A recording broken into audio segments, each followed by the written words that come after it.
What advice would I give a person in the 25 to 40 age group regarding skin treatments? First, a customized plan based on individual anatomy, genetics, and aging patterns will yield the best long-term results for aesthetic outcome.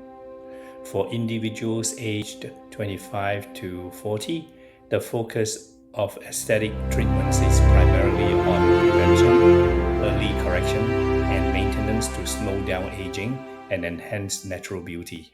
For the age group 25 to 30, it's about prevention using sunblocks, skincare, and hydration. For age group 30 to 35, we may discuss about light corrective treatments including neuromodulators and skin boosters. For age 35 to 40, we are going to discuss about volume maintenance, collagen stimulation, and skin tightening. Please like, subscribe, and comment. Please like, subscribe, and comment.